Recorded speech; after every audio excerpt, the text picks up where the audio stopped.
tal? Muy buenos días. Hola, hola, hola, hola, muy buenos días. Estamos aquí, el curso de Historia Universal, el curso más cool, más chévere, más paja, Historia Universal.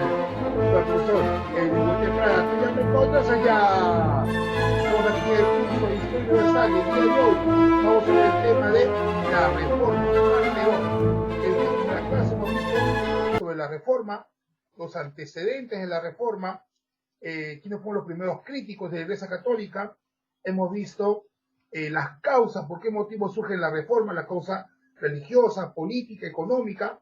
Hemos visto al representante de la reforma en Alemania o en el CIRC, el cual fue Martín Lutero, quien va a publicar las 95 tesis, atacando, criticando a la Iglesia Católica, discrepando con la Iglesia Católica, y cómo luego convocan a la Dieta de Worms, en la cual se le pide que Martín Lutero se retracte por las críticas hechas a la Iglesia, pero Martín Lutero no se retracta de nada.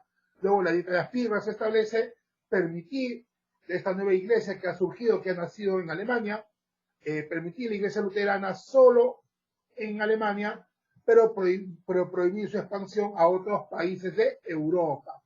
Entonces continuamos con el tema de la reforma, esta vez la reforma en otros países, como en Inglaterra, como en Francia, como en Suiza. Este es el curso de Historia Universal, el curso más cool, más chévere, más paja, más bacán, HU, para todos segundo y secundaria. Y empezamos ya. Muy buenos días con todos los chicos, muy buenos días. Listo, listo, listo, empezamos ya entonces. Vamos a compartir pantalla para empezar la explicación del tema. La reforma, parte 2, la reforma. Bien, entonces ahí estamos con el tema de la reforma, parte 2, la reforma. Bien, entonces recordemos que la reforma es una gran revolución religiosa que rompe la unidad cristiana en Europa Occidental, crea al lado de la Iglesia Católica Romana otras religiones, otras iglesias, como va a ser las iglesias protestantes, como va a ser la iglesia calvinista, la iglesia luterana, la iglesia anglicana. El origen de la reforma protestante va a ser en el CIRC, o llamado también Alemania. El protagonista principal de esta historia va a ser el monje agustino Martín Lutero, que en el año de 1517 va a publicar las 95 tesis, ¿no? Donde critica ferozmente a la Iglesia Católica. Y así Martín Lutero va a denunciar la venta de las indulgencias que el Papa León X había estipulado para así poder construir la famosa Basílica de San Pedro, captar dinero, captar recursos para la construcción de esta Basílica de San Pedro, vendiendo pues el perdón de los pecados, y eso va a ser algo bastante criticado por Martín Lutero, la venta de las indulgencias. Entonces, en el CIRC o Alemania, su principal representante fue Martín Lutero, donde se da inicio de la reforma. Recordemos que la causa de la reforma es religiosa, la corrupción de la Iglesia Católica, la venta de las indulgencias, el desprestigio de la Iglesia Católica, tras la escandalosa vida y de corrupción de los papas, como va a ser la del Papa Alejandro VI. La causa política, la monarquía busca quitarle el poder político al Papa. Causa económica, tanto la burguesía como la monarquía busca quitarle sus riquezas a la Iglesia Católica. Entonces hay una lucha de poderes, ¿correcto? Muy bien. Y no olvidemos que la dieta de Worms se pide que Martín Lutero se retracte por las críticas hechas a la Iglesia. Martín Lutero no lo hace y va a ser condenado a la pena de muerte, pero no va a morir, ya que va a ser protegido por la burguesía, por los príncipes, ¿no? Uno de ellos va a ser el príncipe Federico de Sajonia, que lo protege a Martín Lutero. Y la dieta de Aspirra se establece que la iglesia luterana solamente se dé en Alemania, pero se prohíbe su expansión a otros países, lo cual va a ser, va a ocasionar una gran protesta de los luteranos. Y así se va a expandir las ideas de Martín Lutero a otros países, como Dinamarca, Suecia, Noruega, Rusia, va a llegar las ideas luteranas. Es importante mencionar también a Tomás Münster. Tomás Münster había radicalizado el pensamiento, las ideas de Martín Lutero, tratando de establecer el reino de Dios en la tierra, y así luchar contra todos aquellos que oprimían al pueblo campesino, utilizando la violencia, buscando hacer una revolución contra las clases abusivas, contra las clases explotadoras. pero el mismo Martín Lutero estaba en contra de estas luchas campesinas, ya que lo va a llamar como campesinos asesinos y saqueadores. Bueno, pues Tomás Muster va a ser uno de los iniciadores, uno de los fundadores de una nueva iglesia que va a surgir llamada la Iglesia Anabaptista, que va a rechazar el bautismo desde que uno es pequeño, desde que uno es bebé, para proponer que el bautismo tiene que ser hecho cuando la persona es adulta, con plena conciencia. Entonces nace una nueva iglesia llamada la Iglesia Anabaptista, uno de sus primeros fundadores va a ser Tomás Muster, un hombre que radicalizó las ideas de Martín Lutero y que Martín Lutero no estuvo de acuerdo con sus ideas tan radicales como la de Tomás Muster, que proponía pues hacer toda una revolución social, beneficiando a los campesinos, luchando contra las clases explotadoras, abusivas, y esto va a provocar pues la muerte de Tomás Muster en una de esas guerras de los campesinos reclamando por sus derechos. Vamos a las ideas de Martín Lutero, a las ideas de la Iglesia Luterana. Principales fundamentos de la Iglesia Luterana son algunas de ellas. La Iglesia Luterana, la Iglesia Martín Lutero propone que la única fuente de salvación es la fe del hombre, no sus obras, no lo que hace, sino lo que salva al hombre es su fe a Dios. ¿Qué más propone la Iglesia Martín Lutero?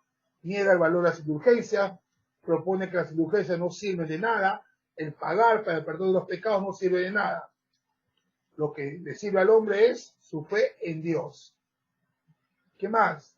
Propone la libre interpretación de la Biblia, es decir, el hombre es capaz de poder entender la Biblia, por lo tanto es importante que la Biblia sea traducido según el idioma de cada país. Por ejemplo, John Wycliffe hizo la traducción al inglés, Martín Lutero hizo la traducción al alemán, Juan Calvino hizo la traducción al francés. Ulrico Zwinglio hizo la traducción al suizo. Así también tenemos otra propuesta que señala que no era necesaria la intermediación de un cura para comunicarse con Dios. Otra de las propuestas de la Iglesia de Martín Lutero, la misa debe realizarse según el idioma de cada país y no en latín, lo cual es muy importante, pues, ¿no? Porque si toda la misa es en latín, va a haber muchos pueblos que no van a conocer el significado de este idioma, ¿no? Y va a ser muy dificultoso entender la palabra de Dios. ¿Qué más propone la Iglesia Luterana? Lutero tuvo la certidumbre de que Dios no nos juzga por el balance de nuestras obras buenas o malas, sino que nos justifica a causa de nuestra fe, a causa de los méritos de Cristo, sin que dejemos de ser pecadores. Entonces, para Cristo es muy importante la fe que tengamos en Él, más no tanto nuestras obras buenas o malas. La Iglesia Luterana niega la existencia del purgatorio, algo que sí creía la Iglesia Católica en la moderna, que había un purgatorio, es decir, un lugar intermedio entre el cielo y el infierno. La Iglesia Luterana niega la autoridad del Papa, la Iglesia Luterana no permite el culto de las imágenes religiosas, la Iglesia Luterana no estaba de acuerdo con los 7 sacramentos de la Iglesia Católica y más bien propone creer solamente en 3 sacramentos, el bautismo, la penitencia y la Eucaristía. Bien, esas son algunas de las propuestas de la Iglesia de Martín Lutero, que van a ser bien recibidos por muchos nobles, por muchos burgueses, ya que veían esto como una oportunidad para debilitar el poder de la Iglesia Católica y arrebatarle sus riquezas a la Iglesia. También muchos campesinos van a apoyar a esta propuesta de la Iglesia luterana.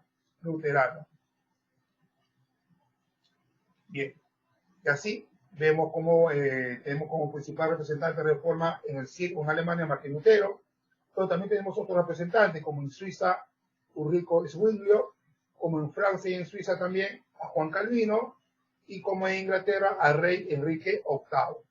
Vamos a ver la reforma en Suiza, específicamente en la ciudad de Zurich, y ahí su representante es Ulrico Zwinglio, quien estudia latín y teología, es nombrado predicador oficial de Zurich, rompe con la iglesia de Roma y difunde sus ideas al resto de Suiza. Finalmente esto lo va a llevar a la muerte, ya que va a morir en la batalla de Kappel ante las tropas católicas, porque se había originado pues una guerra entre protestantes con católicos, y en la batalla de Kappel pierde la vida Ulrico Zwinglio, líder de la reforma en la ciudad de Zurich, de Suiza.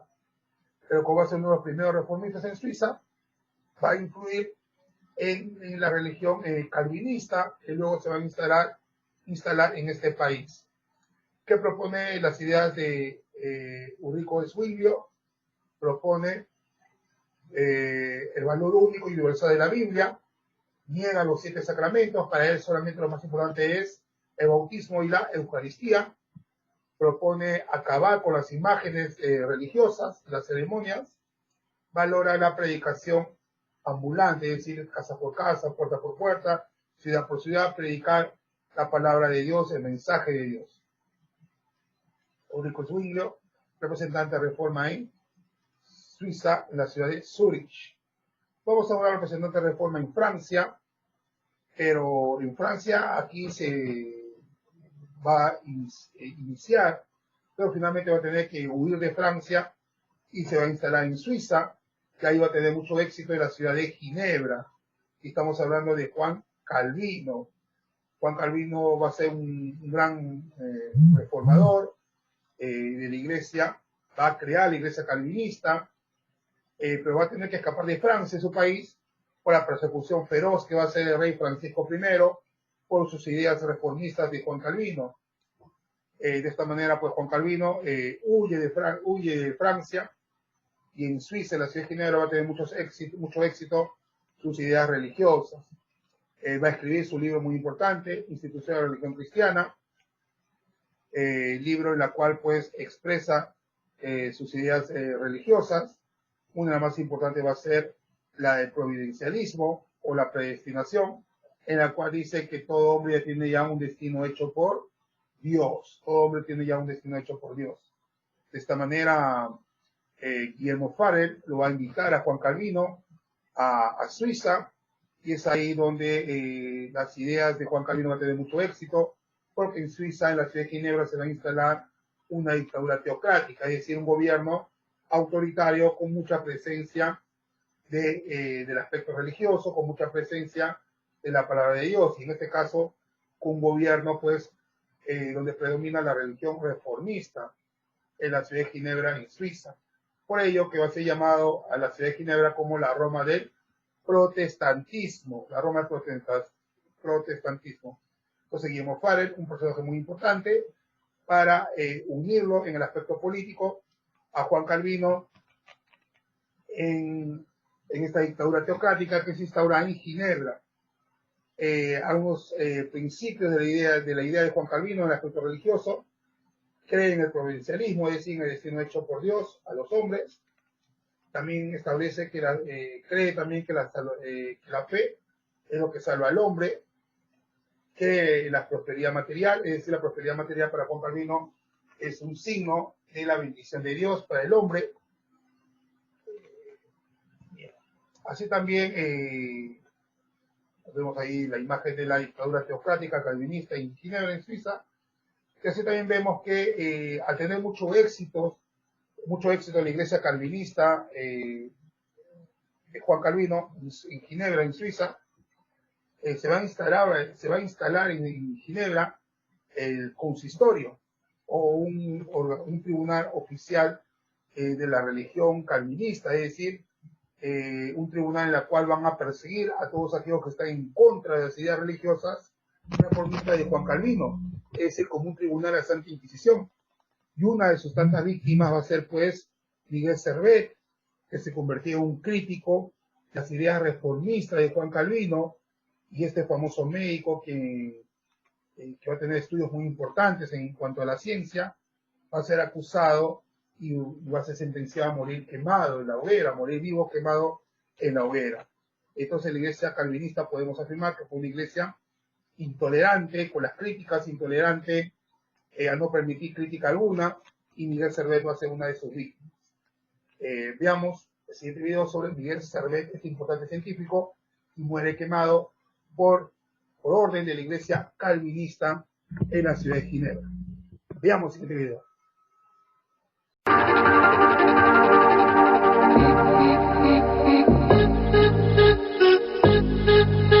Uno de los malditos por la ciencia fue Miguel Servet, un personaje muy debatido y típicamente renacentista. Servet nació en la localidad aragonesa de Villanueva de Sigena en 1511 y murió en Ginebra en 1553. Como buen renacentista, Servet era un personaje inquieto. En Toulouse estudió Derecho, sostuvo debates teológicos en Italia, Alemania, Suiza y Francia. En Lyon publicó la Geografía de Ptolomeo e inició sus estudios de medicina.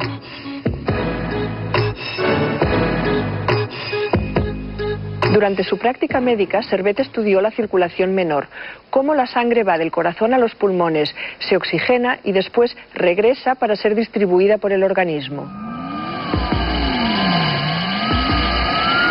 El origen del espíritu vital se engendra de la mezcla de aire inspirado, hecha en los pulmones, con la sangre sutil elaborada, la cual pasa del ventrículo derecho del corazón al izquierdo. No se hace, sin embargo, por la pared media del corazón, como vulgarmente se cree, sino que por medio de un magno artificio va la sangre sutil desde el ventrículo derecho hasta los pulmones.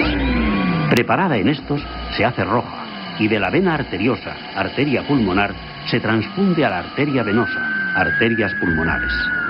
Después, en la misma arteria venosa se mezcla con el aire inspirado, y por la expiración se desprende de su parte fuliginosa. Finalmente, por el ventrículo izquierdo del corazón es atraída de toda la mezcla materia apta ya para hacerse espíritu vital.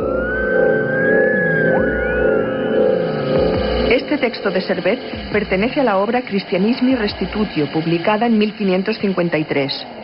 Era una corrección a la descripción de Galeno, el gran médico griego del siglo II después de Cristo, sobre la circulación de la sangre. No era, sin embargo, un cambio de paradigma. Desde Galeno se consideraba que para conocer el alma humana había que conocer el funcionamiento de la sangre, ya que era en ella donde residía. Es probable que aunque Servet experimentara e introdujera la teoría de la circulación menor de la sangre en Europa, no fuera suya original, sino que la hubiera conocido por el comentario que el médico palestino Ibn al-Nafis hiciera en el siglo XIII al canon de Avicena, el gran médico persa del siglo X. Servet era un panteísta místico que no creía ni en la Trinidad ni en el pecado original. Defendiendo sus ideas, se enzarzó en duras polémicas con teólogos europeos, tanto católicos como protestantes. Por sus discrepancias, Calvino le denunció la Inquisición. Servet huyó, pero queriéndose enfrentar en su foro, se dirigió a Ginebra, la ciudad del reformista suizo. Su idea no fue buena, pues fue reconocido y juzgado por el Tribunal del Santo Oficio, y en octubre de 1553, hace ahora 450 años, fue quemado vivo en la hoguera. Bien, esto es muy importante, el providencialismo. El providencialismo, todo hombre tiene ya un destino hecho por Dios. Su libro, Institución de la Religión Cristiana, de Juan Calvino, y la dictadura pues, que se instala en Ginebra. Por eso Ginebra se llamaba la Roma del protestantismo, ¿no? Y muy importante también las ideas de la iglesia calvinista, como que la fe es lo que salva al hombre, y la prosperidad material, el éxito en los negocios comerciales, es un signo de que el hombre ha recibido la bendición de Dios. ¿Correcto? Bien. Vamos ahora a la reforma en Inglaterra. Vamos a ver la reforma ahora en Inglaterra. Y aquí tenemos como líder al mismo rey Enrique VIII, líder de reforma en Inglaterra. Este rey, Enrique VIII, estaba casado con Catalina de Aragón y solicita pues el divorcio, desvincularse matrimonialmente con Catalina de Aragón, y así solicita al Papa el permiso para el divorcio. El Papa, que al principio tenía una amistad muy allegada con Enrique VIII, tanto así que Enrique VIII fue llamado el defensor de la fe, prefería la fe católica, la fe cristiana. Luego pues va a tener un impasse, va a haber problemas porque el Papa le va a negar el divorcio a Enrique VIII. Esto va a hacer que Enrique VIII pues empiece a crear su propia iglesia, que se llamaría la Iglesia Anglicana, para así obtener el divorcio y lograr separarse de Catalina de Aragón y poder casarse con su amante llamada Ana Bolena. El Papa que le niega el divorcio fue Clemente VII, y así incluso va a ser excomulgado del rey Enrique VIII por orden del Papa. Luego el Papa establece el acta de supremacía y asume el control total de los bienes de la Iglesia Católica. De esta manera va a controlar los bienes de la Iglesia. Enrique VIII va a ser el líder de la Iglesia, logra obtener el divorcio y se logra casar pues con Ana Bolena, a quien luego pues la lleva a decapitar. ¿Por qué? Ahí tenemos la imagen de Cardenal Aragón, de quien se divorcia, de Ana Bolena, con quien finalmente se casa, pero finalmente Ana Bolena, Enrique VIII lo lleva a decapitar a Ana Bolena, porque justamente va a ser acusada de incesto, de infidelidad. Veamos el video sobre la muerte de Ana Bolena, la segunda esposa de Enrique VIII, la cual pues por orden del rey sería acusada de infidelidad, de incesto, de traición y moriría pues decapitada. Veamos este video sobre la muerte de Ana Bolena.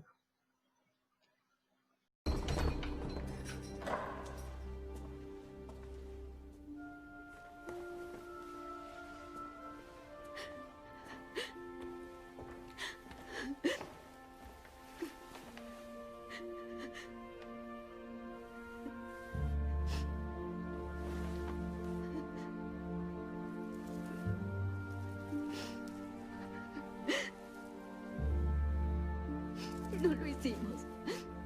Jorge y yo no lo hicimos.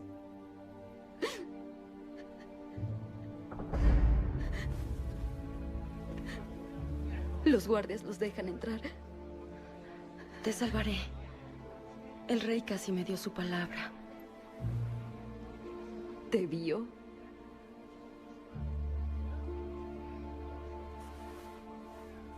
Dicen que ahora está con Jane Seymour. ¿Cierto? No. Gracias. Qué generosa eres.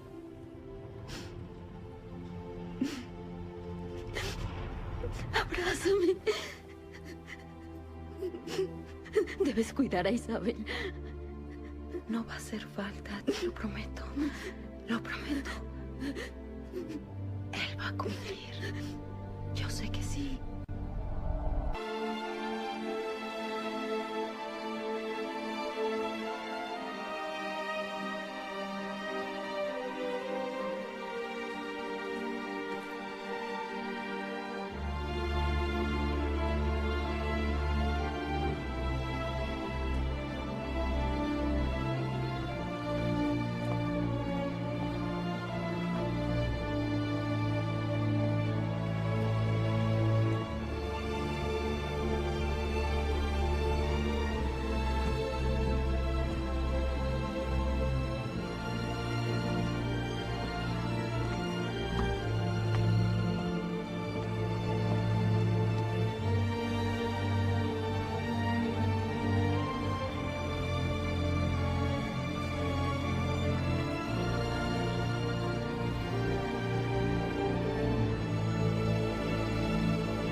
Maestros,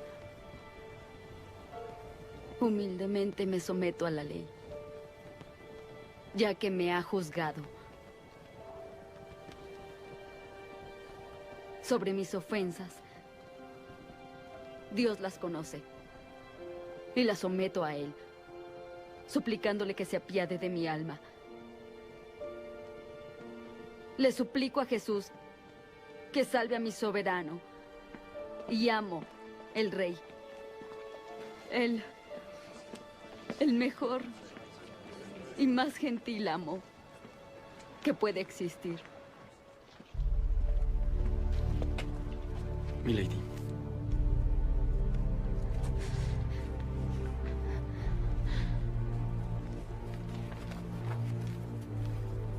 María, arriesgaste tu vida al venir a la corte. Y solo te salvé por mi respeto y afecto hacia ti. Te aconsejo que no lo vuelvas a hacer. No se te mostrará la misma clemencia una segunda vez. Que Dios te bendiga. Y a mi hijo. Y que Dios se apiade del alma de Ana.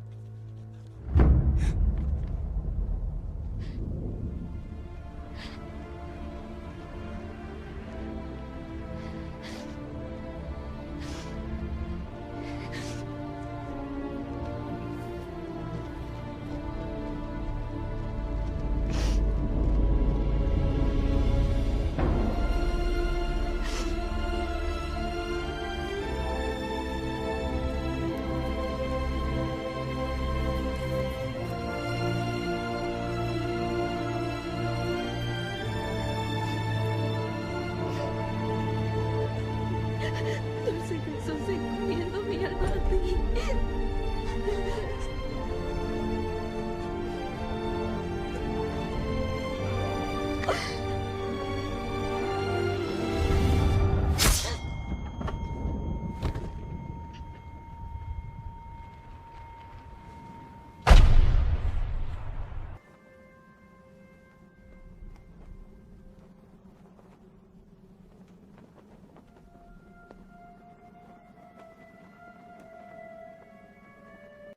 Bueno, entonces así Enrique VIII es el fundador de la Iglesia Anglicana, el creador de la Iglesia Anglicana.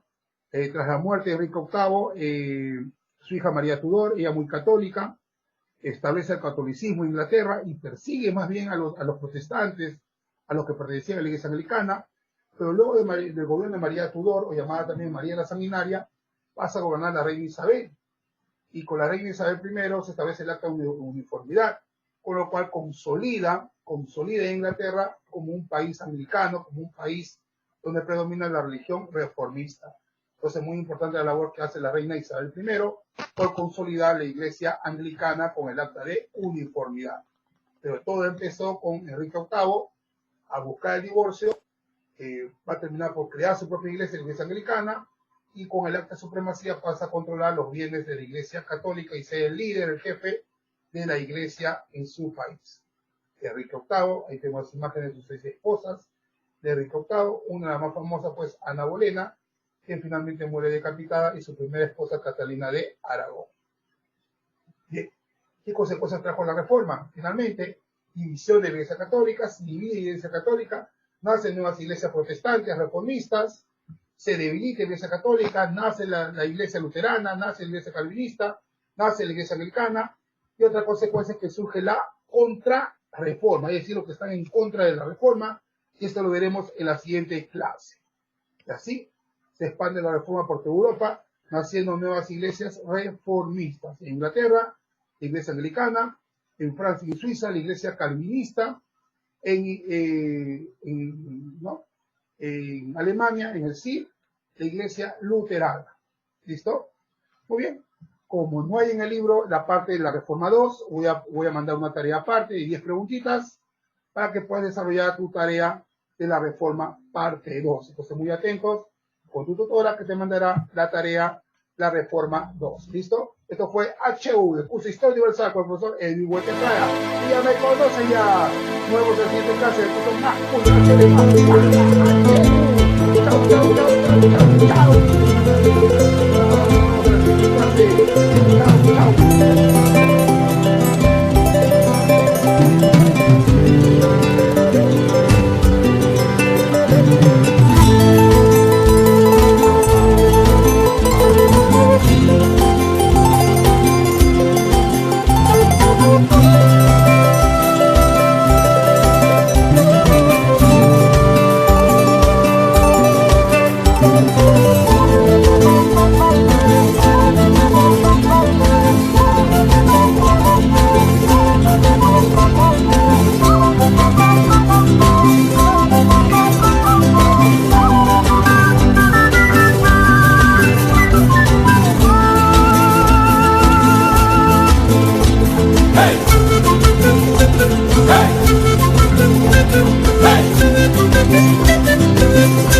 Hey!